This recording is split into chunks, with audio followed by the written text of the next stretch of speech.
এখন একটি গ্রামের ঘটনা আপনাদের সাথে শেয়ার করি। এই ঘটনাটি আমাদেরকে যিনি পাঠিয়েছেন তার নাম মোহাম্মদ ইমন। ওনার বাড়ি সাতক্ষীরা জেলার সদর উপজেলার বাঁশদোহা ইউনিয়নের বাঁশদোহা গ্রামে। এই ঘটনাটি 2008 কি 9 সালে ঘটেছিল। আর এখানে 3টি ঘটনা রয়েছে, যেই ঘটনাগুলো একই বছরই ঘটেছিল। চলুন প্রথম ঘটনায় যাই। প্রথম ঘটনাটা ঘটে এই ইমন ভাইয়ের বাবার সাথে। ওনার বাবা একজন ব্যবসায়ী, কাছাকাছি একটা বাজার রয়েছে, সেখানে ওনার ব্যবসা রয়েছে। ওখান থেকে কাজ শেষ করে বাড়িতে ফিরছিলেন।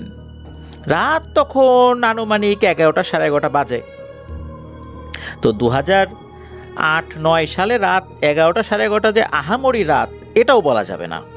তবে তখন ওনাদের গ্রামে বিদ্যুৎ প্রবেশ করছে ভাব, আশেপাশে বিদ্যুৎ চলে আসে, চারদিকে যে আলোকিত বিষয়টা এরকম না, সব জায়গা বা সব বাড়িতেই যে বিদ্যুৎ চলে আসছে বিষয়টা এরকমও না। বাড়িতে আসার সময় একটা বাঁশঝাড় পড়ে। তো এই বাঁশঝাড়ের ওখান দিয়ে উনি চলেও আসছেন, বাড়িতে ঢুকবেন, হঠাৎ করে মনে হলো বাঁশঝাড়ের বাঁশগুলো কোনো কারণে বেশ দুলে উঠলো। বাঁশগুলো যদি একসাথে নড়াচড়া করে ওঠে তখন কিন্তু কটকট কটকট শব্দ হয়। যারা বাঁশঝাড়ের নিচ দিয়ে কখনো আসা যাওয়া করেছেন, বাতাসে যখন বাঁশ দোলে তখন যে শব্দগুলো হয় শব্দগুলোর সাথে কিন্তু আপনারা পরিচিত। তো ওই রকম শব্দ হয়েছে, বিষয়টাকে উনি স্বাভাবিকভাবেই নিয়েছেন। কিন্তু হঠাৎ করে উনি শুনতে পান পেছন থেকে হুম হুম হুম এরকম আওয়াজ হচ্ছে। এরপর গোঙানির আওয়াজ শুরু হলো। উনি চিন্তা করলেন কি ব্যাপার, এখানে এই শব্দটা কোথা থেকে আসে, আগে তো কখনো এরকম হয়নি। উনি কি করেছেন, উল্টো ঘুরে কিছুটা এগিয়ে গিয়েছেন ওই বাঁশঝাড়ের দিকে, যে শব্দটা কোত্থেকে আসছে, কেউ বিপদে পড়লো কিনা এটা দেখার জন্য। কিন্তু উনি তখন যে জিনিসটা দেখতে পান, এটা দেখে উনি মারাত্মক ভয় পান।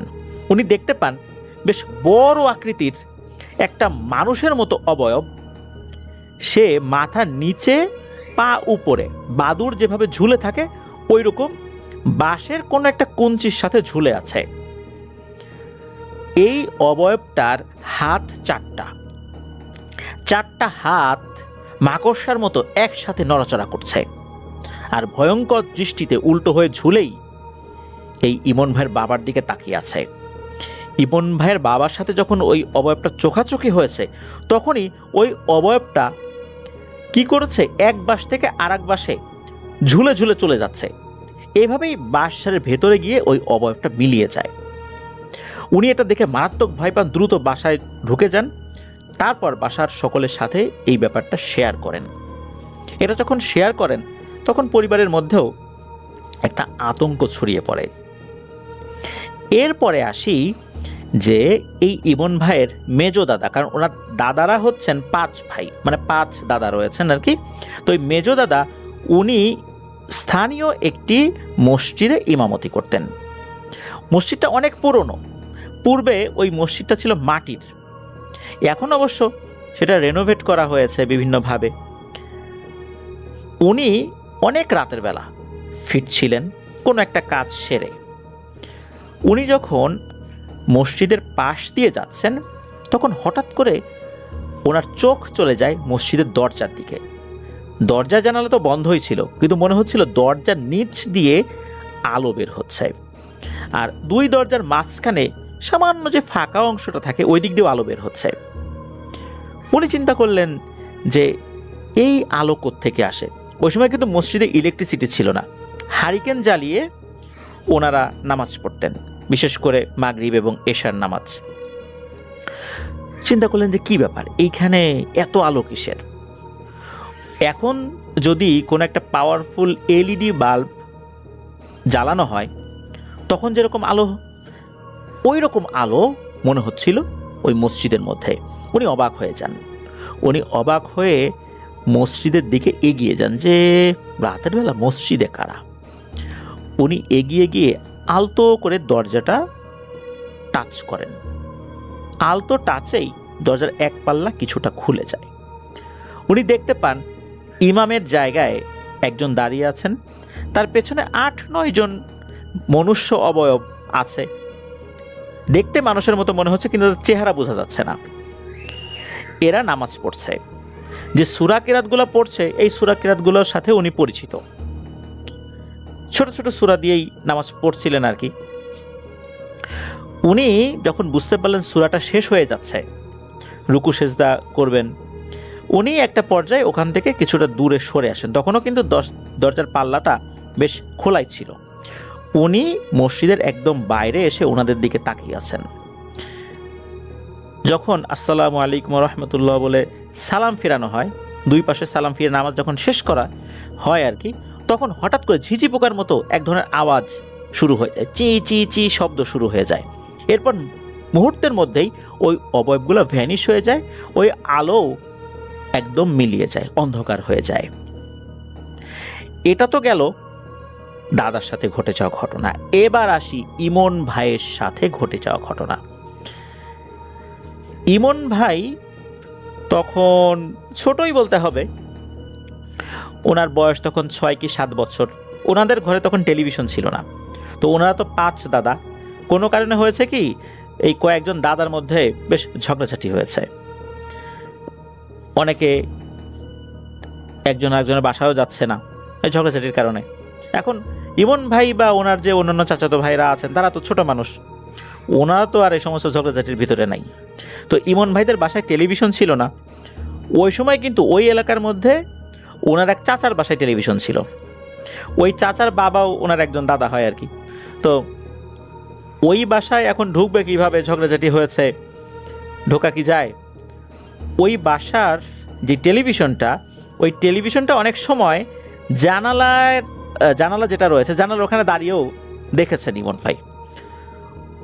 উনি কি করেছেন, ওই জানালার ওখানে গিয়ে টকটক করে শব্দ করেছেন। তো ওনার এক চাচাতো ভাই জানালা খুলে দেয়, উনি জানালার ওখানে দাঁড়িয়ে টেলিভিশন দেখছেন। উনি যেখানে দাঁড়িয়েছেন ওখান থেকে যে মসজিদের কথা আমরা বললাম মাত্রই, এই মসজিদটা দেখা যায় স্পষ্ট। ডানে বা বায়ে এক পাশে তাকালেই মসজিদটা দেখা যায়। উনি মসজিদের দিকে তাকিয়ে আছেন, মাঝে মাঝে চোখ চলেই যাচ্ছে, যেহেতু জানালার বাইরে দাঁড়িয়ে আছেন, ভেতরে ঢোকেন নাই উনি। টেলিভিশন দেখতে দেখতে হঠাৎ করে ওনার চোখ যায় মসজিদের দেয়ালের দিকে। উনি দেখেন যে একটা মানুষ কিছুটা লম্বা, খুব লম্বা তা না, দাঁড়িয়ে আছে, এক হাত দেয়ালের সাথে লাগিয়ে দাঁড়িয়ে আছে, অন্য হাত দিয়ে ইশারা করে ইমন ভাইকে ডাকছে। ইমন ভাই তার দিকে তাকানোর পর আরও একটা ভয়ঙ্কর জিনিস উনি দেখতে পান। ওই জিনিসটার হাত দুটো নয়, ওই জিনিসটার হাত 4টা। 2 হাত কোমরে দিয়ে রেখেছে, মানে আমরা অনেক সময় 2 হাত কোমরে রাখি না, ওইভাবে রেখেছে। এক হাত দেয়ালের সাথে ঠেস দিয়ে রেখেছে, অন্য হাত দিয়ে ইশারা করে ডাকছে। একটা পর্যায়ে শব্দ করেই ডাকে, ইমন, এই ইমন, এদিকে আয়, এদিকে আয়, এদিকে আয়, এইভাবে ডাকছে। তো এটা দেখার পর এই ইমন ভাই উনি চিন্তা করেছেন যে কি ব্যাপার, এটা আবার কে? উনি চিন্তা করেছেন ওনার কোনো চাচা হবেন আর কি। তো এটা আসলে প্রথম দিকে উনি বুঝতে পারেন নাই ওইভাবে। এরপর উনি ভেতর থেকে ওনার এক চাচা আছে, চাচাকে বলছে যে চাচা, একজন দাদার নাম বলছে, মেজো দাদা বা কোন একজনের নাম বলেছে, যে দাদার কি 4 হাত নাকি? তখন চাচা বলছে, আরে ধুর, কি বলিস এগুলা, মানুষের আবার 4 হাত হয় নাকি? তখন উনি কিছুটা ভয় পেয়ে যান যে তাহলে আমি কি দেখলাম এটা। এরপর উনি টেলিভিশন দেখা বন্ধ করে বাড়ির দিকে হাঁটা শুরু করেছেন। হঠাৎ করে ওনার কাছে মনে হলো ওনার পাশে কেউ একজন হেঁটে যাচ্ছে। অনেক সময় আমরা যদি সোজা তাকিয়েও যাই, পাশ দিয়ে যদি কেউ হেঁটে যায়, তার চেহারা না দেখলেও আমরা কিন্তু বুঝতে পারি যে পাশ দিয়ে একজন যাচ্ছে। উনি তখন আবার তাকান তার দিকে, এবারও দেখতে পান ওই 4 হাতওয়ালা ওই অবয়বটা। এবার ওই অবয়বটা তার দিকে একটু রেগে তাকিয়ে পেছন দিকে ঘুরে লাফানো শুরু করল, লাফিয়ে লাফিয়ে মসজিদের অন্য পাশে চলে গিয়ে মিলিয়ে গেল। এটা দেখে উনি মারাত্মক ভয় পান, দ্রুত বাসায় চলে আসেন। তো এটাই ছিল ঘটনা। পরবর্তীতে একজন হুজুরের মাধ্যম দিয়ে ওনারা জানতে পারেন যে এই জায়গাটাতে একটা 4 হাতি পিশাচ আস্তানা গেড়েছে। আবার এখানে 10-12 জন খুব ভালো পরহেজগার জিনও রয়েছে যারা এই মসজিদে নামাজ পড়ে। আর এই জিনদের কারণেই এই পিশাচটা এই বাড়িসহ আশেপাশের বাড়ির লোকজনদেরকে তেমন একটা ক্ষতি করতে সক্ষম হচ্ছে না, তবে মাঝে মাঝে সে ভয় দেখায় এবং কাউকে যদি সে তার গ্রিপে একবার পায়, মানে তার করায়ত্ত বা সে যদি কাউকে একটা করায়ত্ত করে নিতে পারে, তাহলে কিন্তু তার বড় ধরনের ক্ষতি হয়ে যাবে। তবে এখন পর্যন্ত ওই 4 হাতি পিশাচটা তেমন কোনো ক্ষতি করতে পারে নাই আল্লাহর রহমতে, কারণ তাকে প্রতিহত করার জন্য 8 থেকে 10 জন আল্লাহওয়ালা জিন তারা সবসময় তাকে নজরদারিতে রাখে। এই জন্যই সে ওইভাবে সফল হচ্ছে না। এটাই ছিল ঘটনা। ওই মসজিদের ওখানে মূলত বেশ কিছু বিষয় রয়েছে। কারণ হচ্ছে যখন ওই মেজদাদা উনি যখন ওই 8 থেকে 10 জন অবয়বকে দেখেছিলেন, মসজিদের জায়গা নিয়ে একটা ঝামেলা হওয়ার কারণে কিছুদিন মসজিদটা পরিত্যক্ত অবস্থায় ছিল। এই জন্যই মূলত উনি যখন ওদিক দিয়ে যাচ্ছিলেন হঠাৎ করে চমকে উঠেছিলেন যে কী ব্যাপার, মসজিদের ভিতরে কি। এরপর উনি কিন্তু আগ্রহ নিয়ে ভেতরে দেখেছেন যে বিষয়টা এরকম। তো এটাই ছিল ঘটনা। ধন্যবাদ জানাচ্ছি ইমন ভাইকে। দারুণ 3টি ঘটনা আমাদের সাথে শেয়ার করেছেন, ছোট ছোট 3টি ঘটনা, তবে 3টি ঘটনা একটা অন্যের সাথে সম্পর্কযুক্ত। আশা করছি আপনার কাছ থেকে আরও অনেক ঘটনা ইনশাল্লাহ আমরা পাবো। এই ঘটনাটি আমাদেরকে পাঠিয়েছেন মোহাম্মদ হাবিবুর রহমান সজীব। ওনার বাড়ি গোপালগঞ্জ জেলার কাশিয়ানী উপজেলার ধানকোড়া শ্যামবাজার এলাকায়। ঘটনাটি উনি ওনার আম্মুর মুখ থেকে শুনেছেন, আর ওনার আম্মু শুনেছে তার দাদির কাছ থেকে। তখন সবেমাত্র নবান্নের ধান কাটা হয়েছে। কাশিয়ানী উপজেলার সামনেই কিন্তু একটি নদী রয়েছে, বারাশিয়া নদী। এই নদী পার হলে অপর পারে ফরিদপুর জেলার আলফাডাঙ্গা থানার মালা গ্রাম, আর সেখানেই এই সজীব ভাইয়ের মামা বাড়ি। তো ঘটনাটা যেহেতু ওনার আম্মু বলেছে, এই কারণে তার মতো করে আমরা উপস্থাপন করছি। নবান্নের ধান কাটা শেষ হয়েছে, ধান ঝাড়া বাছাই করা এগুলো শেষ হওয়ার পর গ্রামে কিন্তু পিঠার একটা উৎসব চলে আসে। তখন হাঁসের মাংস বা মুরগির মাংস এর সাথে চিতই পিঠা দুর্দান্ত হয়। এটা কিন্তু এখনও গ্রামে নবান্ন যখন হয় তখন, বা নতুন ধান যখন ঘরে তোলেন গেরস্থ বা কৃষকেরা, তখন কিন্তু এই উৎসবটা আছে, অনেক আগে থেকে আছে, এখনও আছে। এটা বাঙালির একটি অনেক আগের সংস্কৃতি। যেহেতু নবান্নের ধান কাটা হয়েছে, এই কারণেই ওই বাড়িতেও পিঠা বানানো হচ্ছে। তখন ওনারাও সিদ্ধান্ত নিয়েছেন যে হাঁসের মাংস ওনারা রান্না করবেন। আশেপাশে ওনাদের যে আত্মীয় স্বজনরা ছিলেন তাদেরকেও দাওয়াত দেওয়া হয়েছিল। তখন কিন্তু এই সজীব ভাইয়ের আম্মু অনেক ছোট ছোট মানুষ, পিঠা বানানো হলে তো আশপাশ দিয়ে ঘোরাফেরা করেই আর কি। তো তখন ওনার দাদিও, মানে সজীব ভাইয়ের আম্মুর দাদি, উনি তো পিঠা বানাচ্ছিলেন আর কি। তার নাতি নাতনির সাথে গল্প করছেন, নাতি নাতনিরা আসে, একটা করে পিঠা নেয়, চলে যায় হাতে নিয়ে।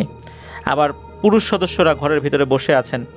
পিঠা 1 খোলা বলে, যে একবারে যতটুকু আমার 1 খোলা বলে আর কি, এরকম 1 খোলা বানানো হওয়ার পর সেটা আবার ভিতরে দিয়ে আসেন, তারা খায়, খেতে খেতে আবার আর 1 খোলা হয়ে যায়। এরকম করে চলছে, কিন্তু অনেকক্ষণ ধরে পিঠা বানাচ্ছে, মানুষ খাচ্ছে, পরিবারের যারা সদস্যরা আছেন আত্মীয় স্বজন আসছেন তারা খাচ্ছে। তো নর্মালি কিন্তু এই নবান্নের পিঠা বানানোটা রাতের বেলা হয়ে থাকে আর কি, কারণ সারাদিন অনেক কাজ থাকে, গৃহস্থ বাড়িতে অনেক কাজ থাকে, বাড়ির যারা মহিলারা রয়েছেন তারাও কিন্তু অনেক কাজ করেন। এই জন্যই ওনারা রাতের বেলা, বিশেষ করে এশার নামাজের পর পিঠা বানাতে বসেন। তো পিঠা বানাচ্ছেন ওই সময়ে কিন্তু রাত 9টা-10টা মানে কিন্তু অনেক রাত। সাধারণত ওই সময়ে সন্ধ্যার পরপরই মানুষ খেয়ে দিয়ে ঘুমিয়ে পড়তো, সেখানে 9টা-10টা বেজে গেছে, কেউ টেরই পায় নাই যে এত রাত হয়ে গেছে। তো উনি যে মাঝে মাঝে পিঠা নিয়ে ঘরে যান, দিয়ে চলে আসেন।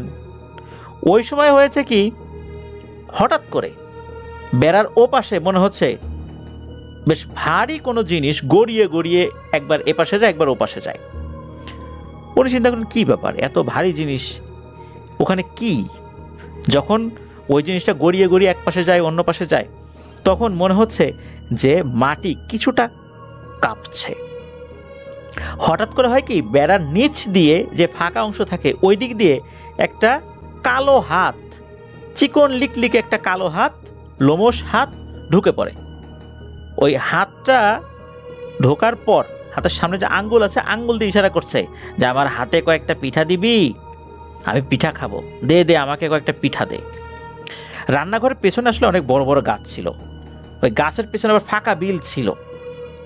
এখন দাদি তো অনেক সাহসী মানুষ, উনি যখনই দেখেছেন এই লোমশ কালো হাত, ওনারা দেখে আর বুঝতে বাকি রইল না যে এটা কিসের হাত। অনেক সময় এরকম ঘটনা উনি শুনেছেন যে পিঠা বানানোর সময় এরকম এসে পিঠা চায়, মাছ ভাজার পর এরকম এসে মাছ চায়, তখন কি করতে হয়, গরম কিছু ছ্যাঁকা দিয়ে দিতে হয়, তাহলে এরা চলে যায়। তো উনি ওই গল্প তো বিভিন্ন সময় শুনেছেন ময় মুরব্বির মুখে, যেটা আমরা এখনও শুনি। তো উনি করছেন কি, যেই একটা কাঁচির মতো জিনিস দিয়ে এই চিতই পিঠাটা তুলতে হয় ছাঁচ থেকে, মানে গরম ছাঁচ থেকে তুলতে হয়, উনি বলছেন কি, দাঁড়া রে কাউয়া, তোর পিঠা দিতেছি দাঁড়া। এই বলে উনি ওই কাঁচিটা, ওটা তো এমনিও গরম ছিল, আর উনি তখন আরও একটি গরম করে ওই হাতের উপরে চাপ দিয়ে ধরেছেন।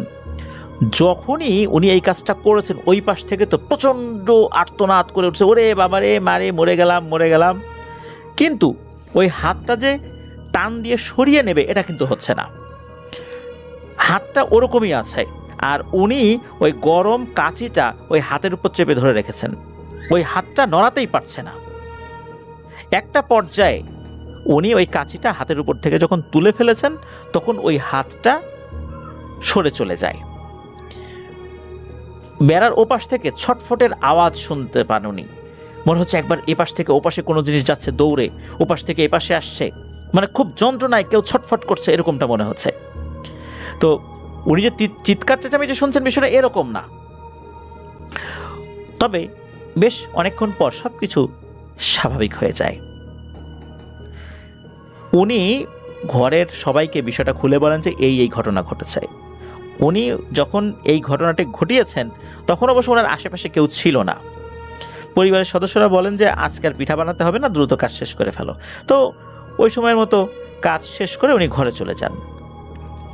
পরদিন সকালবেলা এই চুলার ভিতরে যেই ছাইগুলো হয়েছে, এই ছাইগুলো একটা পাত্রে তোলার পর উনি ছাইগুলো ফেলে দেওয়ার জন্য যখন রান্নাঘরের পেছনের অংশটিতে গিয়েছেন, তখন ওখানে দেখেন একটি মরা কাক পড়ে আছে। দেখে মনে হচ্ছে কিছুক্ষণ আগেই মারা গেছে। প্রিয় লিসেনার্স, এই অংশটুকু পর্যন্ত আপনাদের কাছে কমন মনে হতে পারে যে এরকম ঘটনা আমরা আগেও শুনেছি, হ্যাঁ আমিও নিজেও শুনেছি। এবার আসেন এর পরে কি হয়েছে সেটা জানি।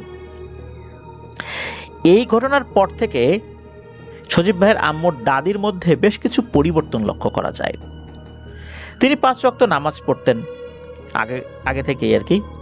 তো তিনি যখন নামাজ পড়তে বসেন, তখন বসে আছেন তো বসেই আছেন, রুকু সিজদার কোনো খবর নাই। 2 রাকাতের সময় বসে আছেন, আর ওঠারও নাম নাই, বসারও নাম নাই, রুকু সিজদারও নাম, মানে একটা ধ্যানমগ্ন হয়ে গেছেন, এমন একটা অবস্থা। ওনার আসলে সেন্স কাজ করছে না।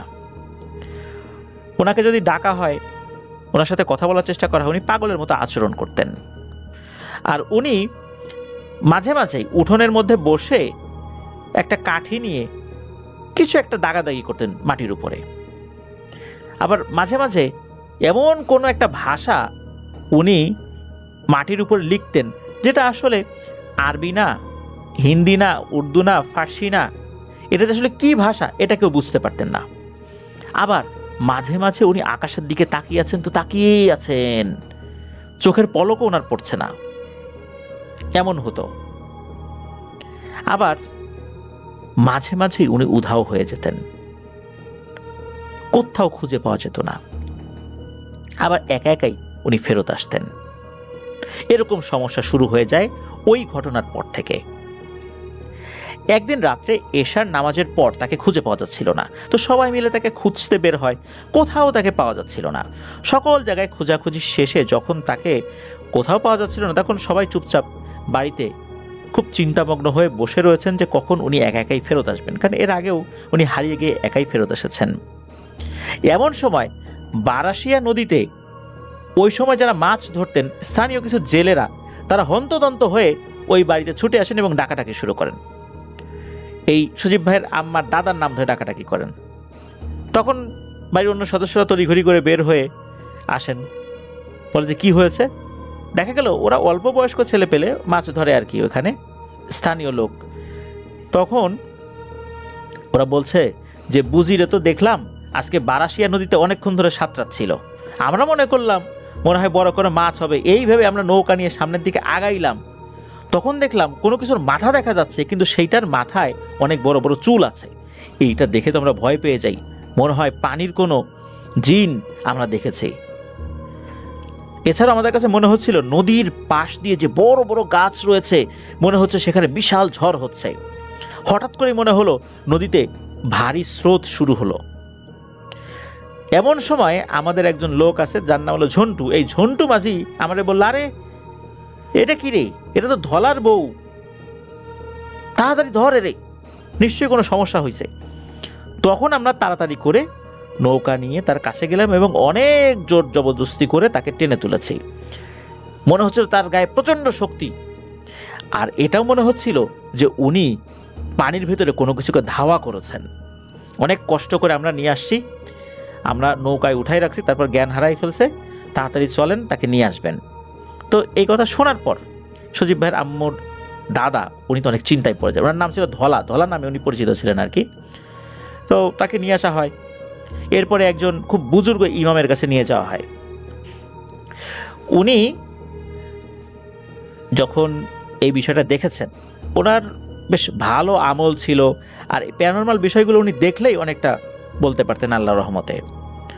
উনি এটা দেখার সাথে সাথে বলেন যে, আরে ধলা, তোমার বউ যে কাজটা করছে এর খেসারত তো দিতেই হবে। তোমার বউ বিনা অপরাধে একটা জিনের বাচ্চাকে মেরে ফেলেছে, এখন তো ওরা বদলা নেবেই। আজকে তো ওকে মেরেই ফেলতো, এই ছেলেরা আল্লাহর রহমতে চলে আসছিল, তা না হলে কিন্তু ওকে আর পাওয়া যেত না। একথা বলার পর ওই হুজুর অনেক চেষ্টা করেছেন জিনকে হাজির করার জন্য, ওনার মতো করে উনি রুকিয়া শুরু করেছেন। একটা পর্যায়ে তার উপর জিন হাজির হয়, মানে সজীব ভাইয়ের আম্মুর দাদির উপরে জিন হাজির হয়। তখন ওই হুজুরকে তারা জানায় যে ঘটনা কি হয়েছে। তখন ওই জিনদের মধ্যে যে বাবা আর কি, সে হাজির হয়েছে, এসে বলছে যে আমার সন্তানকে বিনা দোষে হাতে ছ্যাঁকা দিয়ে মেরে ফেলেছে। ও কি ভুল করেছে, একটা পিঠাই তো খেতে চেয়েছিল, তো একটা পিঠা দিয়ে দিলে কি হতো, ওর কি এমন বয়স হয়েছে, ও কি এত কিছু বোঝে যে মানুষের কাছে আসতে হবে না, মানুষ অনেক নিষ্ঠুর হয়, ও তো এটা বোঝে না। উল্টো কি করেছে, ওকে মেরেই ফেলেছে, ইচ্ছাকৃতভাবে ওকে মেরেছে, আর এই কারণে এর বংশ আমি নির্বংশ করে দেব। একথা বলার পর আসলে হুজুর বুঝতে পারলেন যে এর কথা ঠিক, নিঃসন্দেহে বিনা কারণেই তাকে হত্যা করা হয়েছে। এখন সন্তান হারা পিতামাতা তাদেরকে কিভাবে বুঝাবে, বোঝানোর তো আসলে কোনো উপায় নাই, ভয় ভীতি দেখানোই যাবে না, তাহলে আরও বিপদ, কারণ এখানে অপরাধটা হচ্ছে মানুষের। এরপর ওই হুজুর অনেক অনুরোধ করেন, ক্ষমা চান।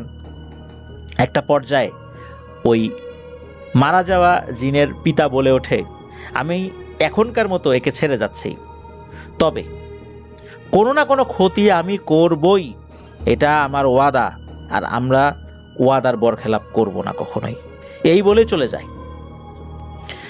এরই প্রেক্ষিতে বেশ কিছু বছর পর এই দাদির এক সন্তান পানিতে ডুবে মারা গিয়েছিল, আর তার মৃত্যুর রহস্যটাও উন্মোচিত হয়। এই হুজুরই বলেছিলেন যে প্রতিশোধ হিসাবে সন্তান হত্যার বদলে সন্তানকেই হত্যা করেছে এবং এর মাধ্যম দিয়েই প্রতিশোধ পূর্ণ করেছে, এরপরে অন্য কাউকে আর ওরা ক্ষতি করবে না। ওর সন্তানকে হত্যা করেছে বিনা দোষে, আর এরও সন্তানকে বিনা দোষে ওরা হত্যা করে রক্তের বদলে রক্ত, জানের বদলে জান ওরা নিয়ে নিয়েছে। যদি ইচ্ছাকৃত না হতো তাহলে ব্যাপারটা ভিন্ন রকম হতো, কিন্তু যেহেতু দাদি ইচ্ছাকৃতভাবে ওটাকে মেরে ফেলেছিল, বুঝতে পেরেছিল এটা জিন হবে, এবং উনি পূর্বে যে ঘটনাগুলো শুনেছেন যে এরকম কোনো কিছু গরম কিছু দিয়ে চাপ দিতে হয় এরপরে মারা যায়, উনি জানতেন যে মারা যাবে, তারপরে উনি দিয়েছেন, এটাই ওনার অপরাধ ছিল। এই কারণেই উনি ওনার সন্তানকে হারিয়েছেন। এর মাধ্যম দিয়েই ওরা প্রতিশোধ পূর্ণ করেছে। তারাও তাদের সন্তান হারিয়েছে, দাদিও তার এক সন্তানকে হারালেন। এটি ছিল ঘটনা। প্রিয় লিসেনার্স, এই ঘটনার প্রথম অংশের সাথে মিল আছে এমন অনেক ঘটনা আমরা শুনেছি, বাট ওইটুকু শোনার পর পরের অংশে যে কি হয় এইগুলো খুব একটা জানা যায় না। এরকম ঘটনা কিন্তু বিভিন্ন সময় অনেক জায়গায় ঘটেছে। অনেক সময় আমরা বলি যে এই ঘটনা তো অমুক জায়গায় ঘটেছে, আমার আত্মীয়ের সাথে ঘটেছে, কিন্তু মজার ব্যাপারটা হলো এই ঘটনার প্রথম যে অংশটা, এটা আগেকার দিনে হর হামেশাই বিভিন্ন জায়গায় ঘটতো। এই জন্যই এই একই ধরনের ঘটনা বিভিন্ন জায়গায় শুনতে পাওয়া যায়, কিন্তু পরের অংশটা খুব একটা শুনতে পাওয়া যায় না, যেটা এই ঘটনায় ছিল, যার কারণে এই ঘটনাটি আপনাদের সামনে উপস্থাপন করলাম। ধন্যবাদ জানাচ্ছি সজীব ভাইকে আপনার ঘটনার জন্য। আশা করছি আপনার কাছ থেকে আর অনেক ঘটনা আমরা ইনশাল্লাহ পাবো। এই ঘটনাটি যিনি পাঠিয়েছেন তার নাম মেহেদি হাসান।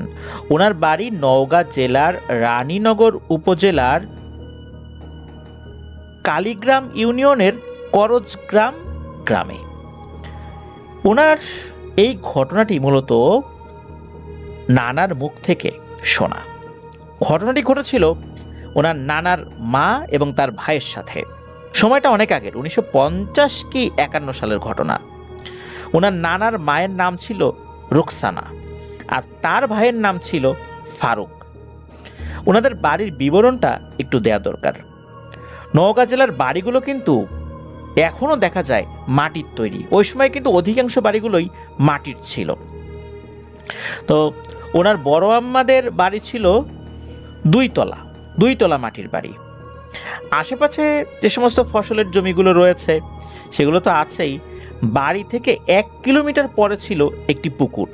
পুকুরটি কিন্তু আজও আছে। এলাকার লোকজন পুকুরটাকে ডাঙ্গা পুকুর বলে। এলাকার লোকজন ফসলের সময় সবাই জমিতে ধান চাষ করত, আর বর্ষার সময় সেই জমিগুলোতে পানিতে ভরে যেত, তখন আবার সবাই ওই জমিগুলোতে মাছ ধরত। তো ওনার বড় আম্মার ভাই মানে এই যে ফারুক নানা, তার আবার মাছ ধরার এমন নেশা ছিল, যদি একদিন উনি মাছ ধরতে না যেতেন ওনার মাথা খারাপ হয়ে যেত। মানে এমন নেশা, মাছ তাকে প্রতিদিন ধরতেই হবে, মাছ পাক আর না পাক মাছ ধরতে উনি যাবেনই। বড় আম্মার বাবা ছিলেন কৃষক। বড় আম্মারা ছিলেন 5 বোন আর 1 ভাই। এই ভাই হচ্ছে এই যে ফারুক নানা। ওনার 4 বোনের বিয়ে হয়ে গিয়েছিল, তিনি ছিলেন সবচেয়ে ছোট, তখন তার বয়স 10 বছরের মতো। আর সবার বড় হচ্ছে এই ফারুক নানা, তখন তার বয়স ছিল 23 বছর। যদিও বা ওই সময় তিনি বিয়ে করেছিলেন, তখন তার কোনো সন্তানাদি ছিল না, বা ওই সময় হয়নি আর কি। তো তিনি বর্ষার সময় যেই জমিগুলো ডুবে যেত সেখানে মাছ ধরতেন, আর গরমের সময় ওই ডাঙ্গা পুকুরে মাছ ধরতে যেতেন। দিনের বেলা তার বাবার সাথে কাজ করতেন আর রাতের বেলা মাছ ধরতেন। নানা এই মেহেদি ভাইকে তার বাবার নাম বলেছিলেন, কিন্তু ভুলে গেছেন আর কি মেহেদি ভাই। তো ফারুক নানা রাত 7টা কি 8টা বাজে মাছ ধরতে যেতেন, আর রাত 11টার দিকে চলে আসতেন। রাত্রে না ঘুমালে দিনের বেলা তার বাবার সাথে কিভাবে কাজ করবেন। তো তিনি মাছ ধরতেন মূলত বড়শি আর ট্যাটা দিয়ে। বলে রাখা ভালো, ওনার বড় আম্মারও কিন্তু খুব শখ ছিল তিনিও মাছ ধরবেন, কিন্তু মেয়ে হবার কারণে তার বাবা আর ভাই কেউই তাকে সাথে নিতেন না। এই জন্য তার মনে অনেক কষ্ট ছিল। অনেকবার বলতো, ভাই আমাকে সাথে নিয়ে যাও না, আমিও মাছ ধরব, কিন্তু তার ভাই তাকে কখনো সাথে নিতই না। পুকুরটির কাছে যেতে হলে বাড়ি থেকে বের হয়ে সামান্য কিছু বাড়িঘর পার হয়ে জমি বা আইল ধরে হাঁটতে হয়। মানে যদি জমি ধরেও হাঁটি বা জমির পাশের আইল ধরেও হাঁটি, হেঁটে বেশ অনেকটা পথ যেতে হয়। এর ভিতরে পড়ে একটা 3 রাস্তার মোড়।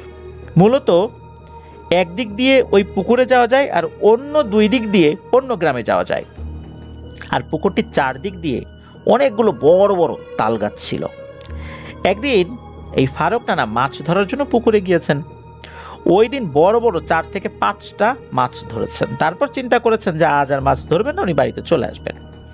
রাত তখন আনুমানিক 11টার কাছাকাছি বাজে হয়তোবা। উনি বাড়িতে আসছেন, জমির আইল ধরে আসছেন। হঠাৎ করে একটা ভারী কণ্ঠ পেছন থেকে বলে ওঠে, ফারুক, আমাকে 2টা মাছ দিয়ে যা না। ফারুক নানা কিন্তু কখনোই এই ধরনের ভৌতিক কোনো ঘটনার মুখোমুখি হন নাই, কিন্তু উনি জানতেন যে মাছ ধরতে গেলে এরকম মেছো পিশাচরা কিন্তু মাছ চায়, একবার দিলে বারবার চায়। এটাও একটা সমস্যা। মুরব্বীরা বলেছিলেন যে মাছ দেয়া যাবে না, তো উনি আর দেন না। উনি হাঁটছেন, আবার পিছন থেকে বলে ওঠে, আমাকে 2টা মাছ দিয়ে জানা। এবার উনি পিছন দিকে ঘুরে তাকিয়েছেন, তবে তাকিয়ে দেখেন যে কিছুই নাই। উনি ভাবলেন যে হয়তোবা ভুল টুল শুনেছেন। তো রাতের বেলা উনি ঠিকঠাক মতো বাড়িতে চলে আসেন, কোনো সমস্যা হয় না। পরের দিন যখন আবার মাছ ধরে বাড়িতে আসবেন, আবার আগের দিনের মতো পেছন থেকে কেউ বলে ওঠে, আমাকে 2টা মাছ দিয়ে যা। তবে গতকাল কণ্ঠটা কিছুটা স্বাভাবিক থাকলেও এবারের কণ্ঠটা ছিল বেশ আক্রমণাত্মক এবং রাগান্বিত। উনি এবারও পেছন দিকে তাকান, কিছুই দেখেন না। আবার উনি হাঁটতে থাকেন। উনি যখন ওই 3 রাস্তার মোড়ে এসেছেন, তখন উনি শুনতে পান যে পেছন থেকে বলছে, তোকে ভালো করে বললাম মাছ দিয়ে যা, তুই দিলি না। এখন বুঝবি যে আমি কে, তোর খবর আমি করেই ছাড়ব। যখন ফারুক নানা এই কথা শুনেছেন, উনি তো ভয় পেয়ে এক দৌড় দিয়ে বাড়িতে চলে আসছেন। ওই রাত্রে উনি কাউকে কিছু বলেন নাই, খাওয়া দাওয়া করে ঘুমিয়ে পড়েছেন। পরের দিন ফারুক নানা তার বাবাকে সব কথা খুলে বলেন যে ওনার সাথে গত 2 রাত্রে কি হয়েছে আর কি। ফারুক নানার বাবা উনি বলেন যে আরে বেটা, মাছ ধরতে গিয়ে এরকম টুকটাক ঘটনা ঘটে, এটা বড় কিছু না। উনি আরও ফারুক নানাকে সাহস দিয়েছেন। তারপর টানা 1 সপ্তাহ উনি কিন্তু মাছ ধরেছেন, কোনো ধরনের কোনো সমস্যা হয়নি। ফারুক নানা বিষয়টা একরকম ভুলেই গিয়েছেন আর কি। তো একদিন উনি মাছ ধরতে যাবেন, ওই রাত ছিল পূর্ণিমার রাত, সব কিছু স্পষ্ট দেখা যাচ্ছিল। তো উনি মাছ ধরার জন্য ওই ডাঙা পুকুরে গিয়েছেন, বড়শি পেতেছেন। 3-4টা মাছ ধরেছেন, ধরে ওনার সাথে আনা ব্যাগের মধ্যে রেখেছেন। রাত আনুমানিক 10টার দিকে উনি দেখেন কি দূর থেকে একটা অবয়ব হেঁটে হেঁটে ওনার দিকেই আসছে। চাঁদের আলোতে উনি দেখছিলেন যে এই অবয়বটা কালো কুচকুচে, তবে তার চেহারাটা বোঝা যাচ্ছিল না। ওই অবয়বটার হাতে কিছু একটা ছিল। ফারুক নানা বুঝতে পারলেন ওই অবয়বটার হাতে একটা বড়শি রয়েছে। ওই অবয়বটা ফারুক নানার থেকে বেশ কিছুটা দূরে পুকুরের ভিতরে বড়শি ফেললো আর কি, মানে বড়শি পেতেছে। তখনও কিন্তু ওই অবয়বটার চেহারা ফারুক নানা দেখতে পান নাই। যেহেতু একজন এসেছে, ফারুক নানা কৌতূহল বশত বা ভদ্রতা বশতই জিজ্ঞেস করেছে, ও ভাই, আপনার বাড়ি কোথায়, কোন গ্রামে, নাম কি আপনার? তো ওই লোকটা কোনো কথা বলে না। ফারুক নানা কয়েকবার জিজ্ঞেস করার পর যখন উত্তর পেলেন না, তখন কিছুটা মন খারাপ করে উনি ওনার মতো করে মাছ ধরছেন। মাঝে মাঝে মাছ পাচ্ছেন, সেটা ব্যাগেও রাখছেন। কিছুক্ষণ পর উনি কেমন ধরনের এক ধরনের চপ চপ চপ চপ আওয়াজ শুনতে পান, মনে হচ্ছে কোনো কিছু খাওয়ার আওয়াজ। একটু খেয়াল করে শোনেন শব্দটা ওই লোকের পাশ থেকে আসছে। তখন উনি চাঁদের আলোতে স্পষ্টভাবে ওই লোকটার কিছুটা চেহারার ধরন বুঝতে পারেন। এতটুকু বুঝতে পেরেছিলেন ওই লোকটা বড় একটা মাছ হা করে একবারে তার মুখের ভিতরে ভরে দিয়েছে। মানুষ যেভাবে চিবিয়ে চিবিয়ে খায়, ওইভাবে বড় একটা আস্ত মাছ মুখের মধ্যে ঢুকিয়ে দিয়ে সে চিবিয়ে চিবিয়ে খাচ্ছে। মুখের 2 পাশ অনেকটা ফুলে গিয়েছে, ওই মাছটা পুরোটাই মুখের মধ্যে। এটা দেখে উনি খুব ভয় পেয়েছেন। উনি কোনো কিছু না ভেবেই দিয়েছেন এক দৌড়। দৌড়াতে দৌড়াতে উনি যখন ওই 3 রাস্তার মোড়ে আসছেন, তখন চাঁদের আলোয় দেখেন অনেক বড় একটা অবয়ব তার সামনে এসে দাঁড়িয়েছে। এবার কিন্তু প্রথমবারের মতো তার চেহারা উনি বুঝতে পারেন। উনি দেখেন এই অবয়বের চেহারায় চোখ, কান, নাক কিছুই নাই। বিশাল বড় একটা মুখ, মুখ ভর্তি চোখা চোখা দাঁত, শরীর দিয়ে অনেক বিশ্রী দুর্গন্ধ। ওই বিশাল মুখ যখন হাঁ করেছে, তখন ফারুক নানা বুঝতে পারেন যে এটা এত বড় একটা হা একটা মানুষকে অনায়াসেই গিলে খেয়ে ফেলতে পারে, এত বড় হা। এটা দেখে ফারুক নানা নিজেকে সামলাতে পারেন না, ওখানে উনি অজ্ঞান হয়ে যান। এদিকে রাত হয়ে গিয়েছে, ওনার আসার কোনো নামগন্ধও নাই। ফারুক নানার স্ত্রী তখন ফারুক নানার বাবাকে ডেকে তোলেন, বলেন যে আপনার ছেলে তো এখনো আসে নাই, এত রাত তো সে করে না কখনো।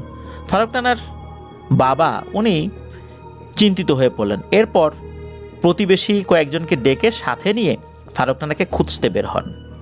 খুঁজতে খুঁজতে ওই 3 রাস্তার মোড়ে গিয়ে দেখেন যে ফারুক নানা অজ্ঞান হয়ে পড়ে আছেন। সবাই মিলে তাকে ধরে বাড়িতে নিয়ে আসেন। ফারুক নানার জ্ঞান ফেরে 2 দিন পর। 2 দিন কিন্তু অনেক চেষ্টা করা হয়েছে তার জ্ঞান ফেরানোর জন্য, কিন্তু ফেরেনি। জ্ঞান ফেরার পর তাকে জিজ্ঞেস করা হয়েছে তখন ঘটনাটি সবাইকে বলেছে যে আসলে কি হয়েছিল।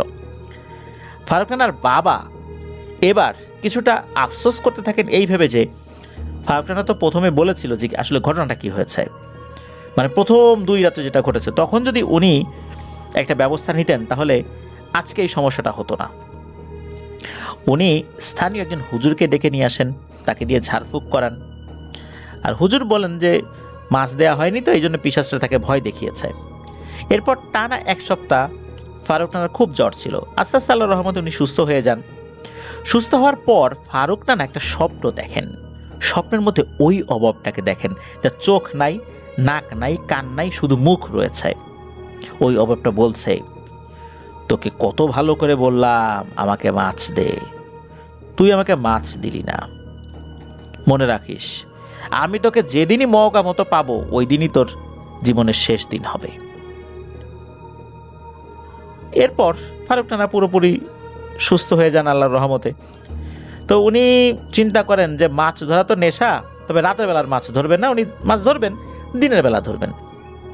এদিকে হয় কি, দিনের বেলা মাছ ধরতে গেলে ওনার বাবার সাথে উনি কাজ করতে পারেন না।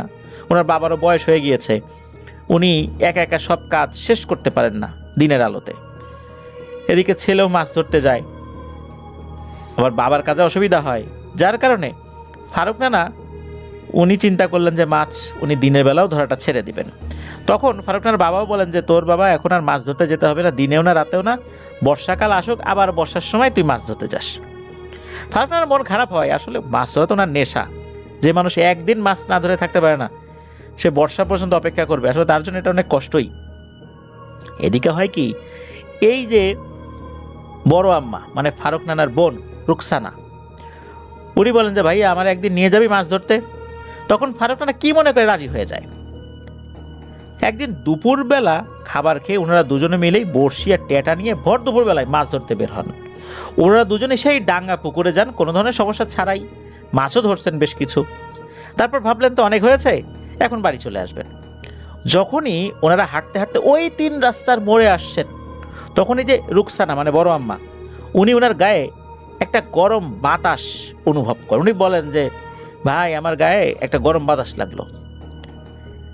বাতাস যদি লাগে, ন্যাচারাল বাতাস যদি হয়, তাহলে সেটা তো ফারুক নানারও বোঝার কথা, কিন্তু ফারুক নানা কিন্তু বিষয়টা বুঝতে পারেন নাই। তবে ব্যাপারটা আসলে স্বাভাবিকভাবেই নিয়েছেন। ওনারা বাড়িতে চলে আসেন। তো ওই দিন রাতের বেলা ফারুক নানা একটা স্বপ্ন দেখেন। স্বপ্নে উনি দেখেন ওই যে ওই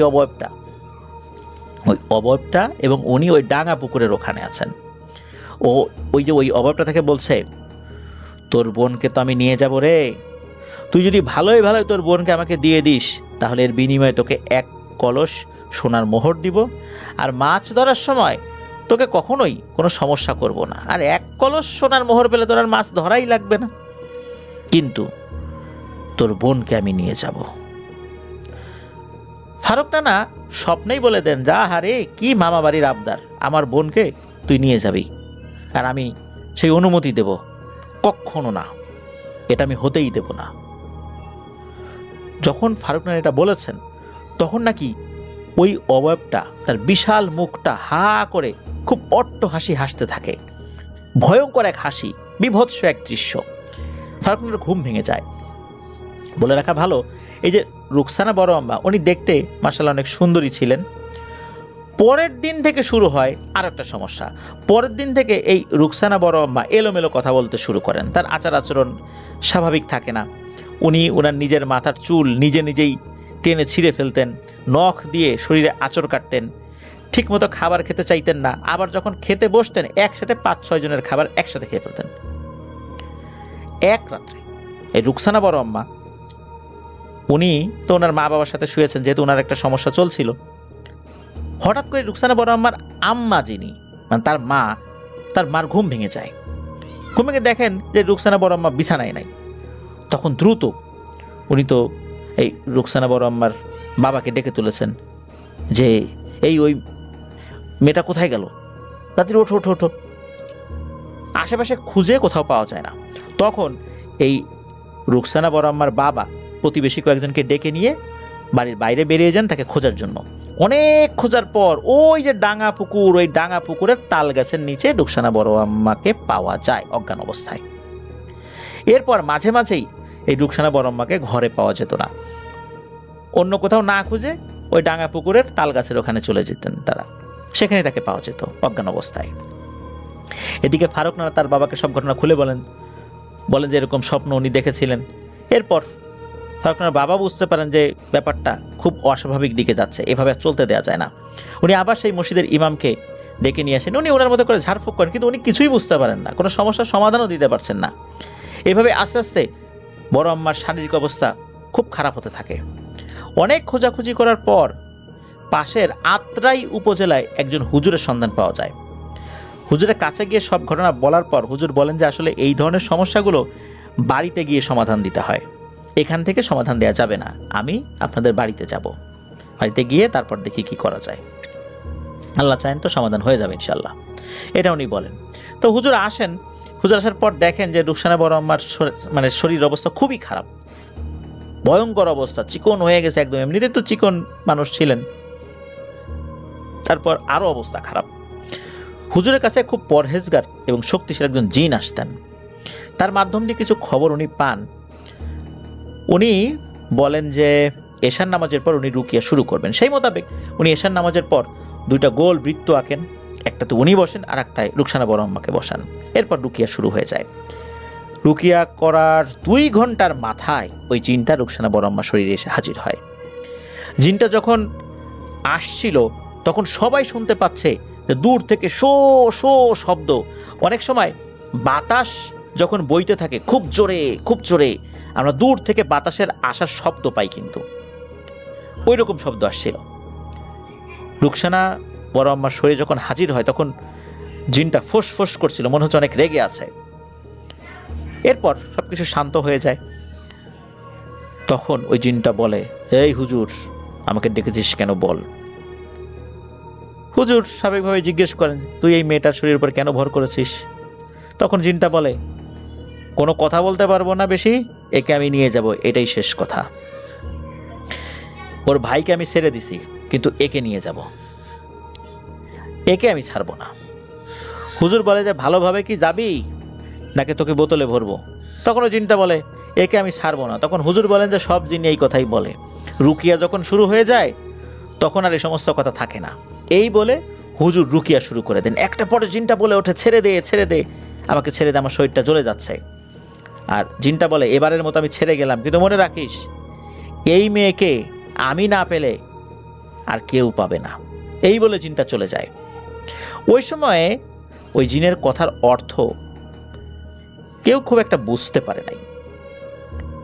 এরপর রুকসানা বড় আম্মা অজ্ঞান হয়ে যান। তখন হুজুর বলেন, আর চিন্তা নাই, আল্লাহর রহমতে বিপদ কেটে গেছে। হুজুর কিছু আমল দিয়ে যান এবং সাবধানে সেই আমলগুলো করতে বলেন আর সাবধানও থাকতে বলেন। হুজুরকে হাদিয়া দিতে চাইলে উনি না করে দেন। এভাবে 1 মাস 2 মাস করে প্রায় 3 বছর চলে যায়। এর মধ্যে আর কোনো ঘটনা ঘটে না। সবাই মনে করেছিলেন যে সব কিছু স্বাভাবিকই হয়ে গেছে। রুকসানা বড় আম্মার যখন 13 বছর বয়স, তখন পাশের একটা গ্রাম, সেই গ্রামের নাম হচ্ছে কালীগ্রাম। এই কালীগ্রামে একটা পরিবারের ভালো একটা ছেলে দেখে বিয়ে দেওয়া হয়। তখন কিন্তু মেয়েদের অনেক কম বয়সে বিয়ে হয়ে যেত। বিয়ের 3 থেকে 4 মাস খুব স্বাভাবিক ছিল, একদম স্বাভাবিক, কোনো ধরনের কোনো সমস্যা নেই। 3 থেকে 4 মাস যাওয়ার পর হঠাৎ একদিন এই রুকসানা বড় আম্মার স্বামী ঘুম থেকে উঠে দেখেন যে উনি বিছানায় নেই। উনি ভাবেন যে রুকসানা বড় আম্মা তো ওয়াশরুমে গেছেন। আধা ঘন্টার মতো হয়ে যায়। যখন রুকসানা বড় আম্মার কোনো খবর নাই, তখন ওনার স্বামী বাইরে বের হয়ে দেখেন যে না তো, কোথাও নাই। তখন উনি খুব চিন্তায় পড়ে যান, বাড়ির সবাইকে ডেকে তোলেন। অনেক খোঁজাখুঁজি করার পরও রাতে তাকে খুঁজেই পাওয়া যায় না। পরের দিন ডাঙ্গা পুকুরে একজন লোক গিয়ে দেখেন যে এই রুকসানা বড় আম্মা ওখানে অজ্ঞান হয়ে পড়ে আছে। তখন তার বাবাকে খবর দেওয়া হলে তার বাবা আর ওই ফারুক নানা গিয়ে ওখান থেকে রুকসানা বড় আম্মাকে উদ্ধার করেন। তার শ্বশুরবাড়ি থেকে এত দূরে উনি কিভাবে আসলেন, এটা একটা রহস্যময় ব্যাপার। এদিকে তার স্বামীকে খবর দেওয়া হয়, উনি আসছেন। যখন বড় আম্মার জ্ঞান ফেরত আসে, তাকে জিজ্ঞেস করে উনি কিছুই বলতে পারেন না। উনি খালি বলতে পারেন যে উনি ঘুমিয়েছিলেন, এরপর কিছু বলতে পারেন না। কিভাবে কি হলো না হলো, উনি ঘুমিয়েছিলেন, এখন দেখেন উনি ওনার বাবার বাড়িতে, এতটুকুই। এরপর উনি ওনার স্বামীর বাড়িতে চলে যান। মাঝে মাঝেই তাকে পাওয়া যেত না, কিন্তু তাকে খুঁজে পাওয়া যেত ওই ডাঙা পুকুরের তাল গাছের নিচে। শ্বশুরবাড়ির লোকজন বুঝতে পারে যে এইভাবে খোঁজাখুঁজি করে লাভ নাই, হারাই গেলেই ওই ডাঙা পুকুরের তাল গাছের নিচে তাকে পাওয়া যাবে। আর ওনাকে জিজ্ঞেস করলেও কোনো কিছু উনি বলতে পারতেন না। সবাই বুঝতে পারে যে আবার আগের ঘটনা শুরু হয়ে গিয়েছে। এরপর সেই হুজুরকে আবার খবর দেওয়া হয়। হুজুর আসেন, তবে প্রথম দিন উনি রুকিয়া করে ওই জিনটাকে হাজির করতে ব্যর্থ হন। দ্বিতীয় দিন উনি এশার নামাজের পর আবার রুকিয়া শুরু করেন, আবারও 2টা বৃত্ত আঁকেন, রুকিয়া শুরু করেন। 4 ঘন্টার মাথায় ওই জিনটা হাজির হয়। হাজির হওয়ার সাথে সাথে হুজুর একবারের জন্য জিজ্ঞেস করেন নাই যে তুই কেন আসলি, কেন ধরলি, একটা কথাও বলার সুযোগ হুজুর দেন নাই। সাথে সাথে হুজুর ওই জিনটাকে বোতলবন্দি করে ফেলেন। এরপর ওই বোতলটা উনি সাথে করে নিয়ে গিয়েছিলেন। এরপর থেকে আল্লাহর রহমতে এই রুকসানা বড় আম্মার সাথে আর কোনো ধরনের কোনো সমস্যা হয় নাই।